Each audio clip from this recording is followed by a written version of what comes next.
നമുക്കൊന്ന് ഇന്ന് കിയാൻകുട്ടൻ്റെ ഒരു ഡേ ഇൻ മൈ ലൈഫ് കാണാം. രാവിലെ തന്നെ അവനൊരു 8:30 ആയപ്പോഴത്തേക്ക് എണീറ്റായിരുന്നു. അത് കഴിഞ്ഞ് അവന് ഞാൻ ബ്രഷൊക്കെ ചെയ്യാൻ കൊടുത്തായിരുന്നു.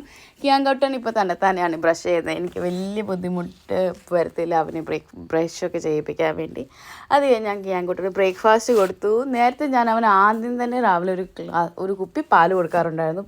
പക്ഷേ കുറച്ച് ദിവസമായിട്ട് ഞാൻ ഹാബിറ്റ് നിർത്തി വെച്ചേക്കുവാണ്. ഇപ്പോൾ രാവിലെ തന്നെ ഞാൻ അവനൊരു ഫ്രൂട്ട്സ് കൊടുക്കാറുണ്ട്. കാരണം ഫ്രൂട്ട്സ് കൊടുക്കുമ്പോഴത്തേക്ക് അവൻ മൊത്തം അതങ്ങ് കഴിച്ച് തീർത്തുകൊള്ളും. കാലി വയറായ കാരണം അതങ്ങ് കഴിച്ചോളും. അല്ലെങ്കിൽ പാല് കൊടുത്ത് കഴിഞ്ഞ് പിന്നെ അവനൊന്നും കഴിക്കത്തില്ല. അത് കഴിഞ്ഞ് അവൻ ഭയങ്കര കളിയൊക്കെ ആയിരുന്നു പപ്പയുടെ കൂടെ. ഈ കുറേ നാളായിട്ട് ഞാൻ അവനെ സ്ക്രീൻ ടൈം മൊത്തം നിർത്തി വെച്ചേക്കുവാണ്. ഞാൻ അവന് ടി വി ഒട്ടും കാണിക്കാറില്ല.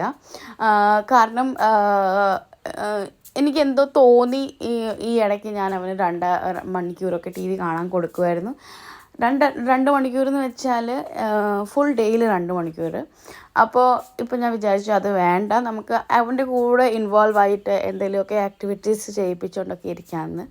പക്ഷേ സക്സസ്ഫുള്ളായിട്ട് ആ കാര്യങ്ങൾ പോകുന്നുണ്ട്. അവൻ വലിയ നിർബന്ധമൊന്നും പിടിക്കുന്നില്ല. ഈ ഇടയ്ക്ക് തന്നെ അവൻ്റെ സ്നാക്സും പാലും ഒക്കെ ഞാൻ കൊടുക്കാറുണ്ടായിരുന്നു. അതിൻ്റെ വീഡിയോസും ഉണ്ട് ഇതിനകത്ത്. അത് കഴിഞ്ഞ് ഞാൻ കൂടെ ഡിന്നറിന് അവൻ്റെ മാഷ് പൊട്ടാറ്റോവും കേർഡായിരുന്നു. ഭയങ്കര ഇഷ്ടമാണ് അവൻ്റെ മാഷ് പൊട്ടാറ്റോവും കേർഡ്.